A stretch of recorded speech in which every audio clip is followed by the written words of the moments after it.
So I'm also joined by Chaitanya Sridhar, a psychologist. He joins me on phone line. So what sort of a toll the mind and body takes when you are dealing with isolation and complete lack of hope? You know, how does one keep oneself together?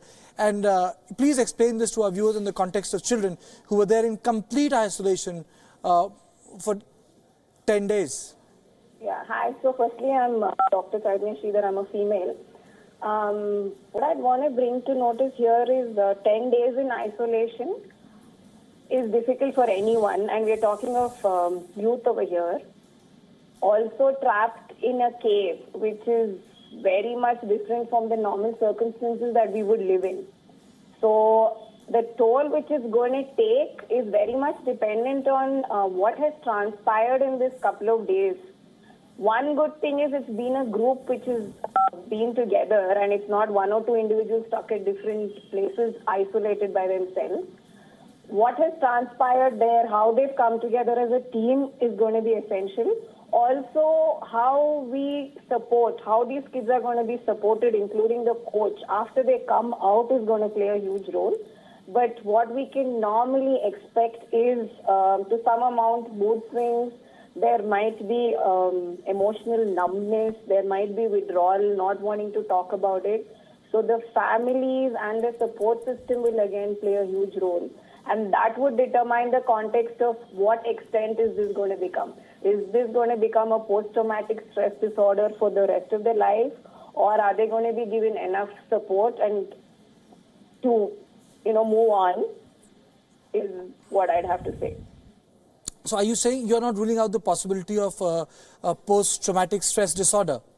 Which means that basically you're saying the children needs counseling. That's the bottom line. See, it's not that the children need counseling. They need support. Okay. Right? Because there is stress. There is, it's a trauma. It is a trauma. Now, is this trauma going to last for life, or is this stress just going to be for some time? Is very much dependent on how they're handled. Now, the point here is the entire group was together. So how has the morale been maintained, and how have they seen it? Did they look at it as, okay, everything ends here, then how it's going to impact them is going to be very different. Also, when they come out, if, the same thing goes on and on, this is going to get embedded deeper into the psyche. And once they've come out, I really do feel they should get some therapy and support just to see that this can become a life-transforming event and not become something which becomes a negative stressor. So basically, you are saying that this is a life-transforming event. Yes, I completely agree with you. No one will forget a traumatic event like this. But, there are always takeaways. Like, for example, madam, we have come to know that the coach spent 10 years in monastery. A lot of people blame the coach for taking the kids inside. But now the story is out that he taught them meditation inside to conserve the energy, be calm, cooperate with each other and conserve energy. And it worked. Because see, now if the coach has been in a monastery for 10 years, he himself has enough of mind control. So he's managed. So that means it's a very key ingredient that he's handled the children well. So that's where, it's not going to have such a negative impact. Of course, we are going to see some amount of impact to some extent, and it's human. Like, even if we go through a trauma, right, any trauma, the impact is going to be there for some time. But, since they've had such a strong, supportive coach, now when they come out, I feel, the support, the media, everyone should not keep saying, okay, this is a problem. Now, it's going to impact them negatively. That's where it is, They've looked at, if they can look at it as, okay, I came out of this, I survived, I made it, and now can I change it? Can I go back on this and use this to transform myself, help myself and others? So, they become the heroes. They can become the real life heroes even in the future. Not this, for having survived this event. But then you say that some sort of a help should be given to children, because it should not leave, this experience can be both negative and positive simultaneously. So they would require a professional help. Really depends as to, like, See, I mean, professional help could also be like, something like meditation, someone who holds that space for them where they can vent it out. If there can be professionals over there, that's great, At least some amount of professional support that would immediately change what we would call, if there is, see, next time they see water, they should not freeze. The mind should not go into a fight or flight syndrome, right? So the point is knowing that, okay, my body is reacting to the past trauma, past stress. So, if they can get a little bit of support with that, I think it would go a long way. Thank you, madam. Thank you so much for speaking with WION. I'm also joined by Mr. Forrest Wilson, Chief Diving Officer at NCRC. Mr. Wilson, you must have seen the footage, you must have read the story.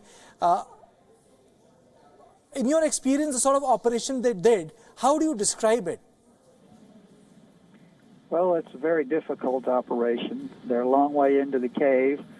They have to swim, they have to dive, they have to climb to get out. So it's complex. How did they? Can you please explain this to our viewers? Because how was it possible for this to be done with children who neither knew how to swim, leave alone the art of underwater breathing? Well, they were escorted by two professional divers, one in front and one in back. They were on a full face mask, not a normal regulator in your mouth, but a mask that covers your entire face and supplies air. So you just breathe normally. You don't have to know anything about scuba diving. So you're basically saying that really made the difference, So the whole practice of a normal regulator allowed the children to actually free flow with the divers. You just need to then have the confidence to be with them and just flow with them. Well, I don't know about the confidence. If it were me, I would do anything to get out of there. Oh, absolutely, Mr. Wilson. Thank you for speaking to WION on this. So basically the differentiator here is that the boys were on a full face mask. They were not on a normal regulator, and that made the difference, because on a normal regulator, you breathe in by the mouth and you breathe out by the nose. And it's an art, it's a practice you do. But in a full face mask, you breathe in and breathe out, and it doesn't make a difference. I think that's the most important part.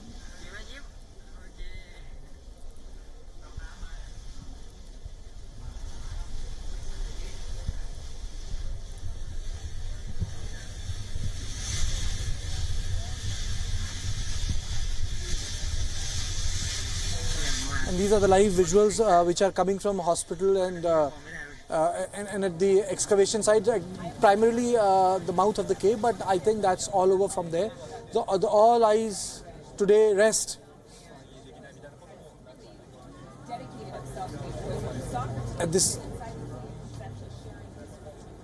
on the hospital.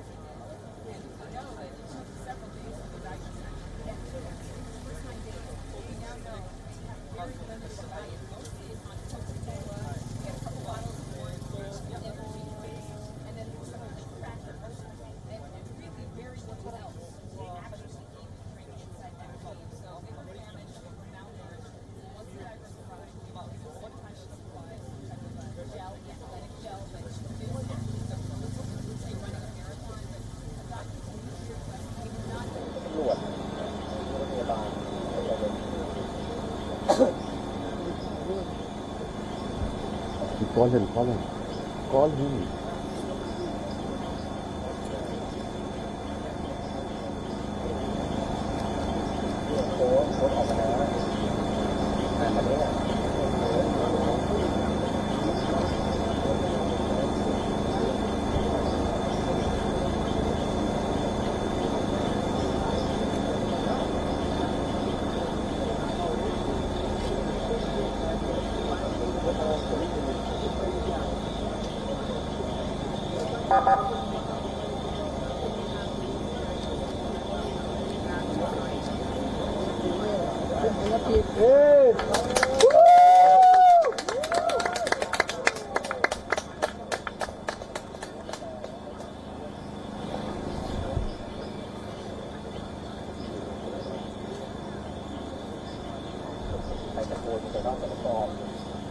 Which are These are the live visuals which are being streamed from Thailand. The media had to be kept at a safe distance. A lot of discipline was shown during the evacuation. There was a 6 degrees of separation between those who rescued and those who covered, but the information was provided on time. International media was there. They covered the story as a story of hope. The whole rescue operation had its ups and downs, twists and turns, but finally hope had wings and the children were rescued. So this beautiful story tells us that hope can make you survive. And you know, we are also getting to know that the coach was being blamed all along, but he also played a very crucial role in ensuring that the children stay alive.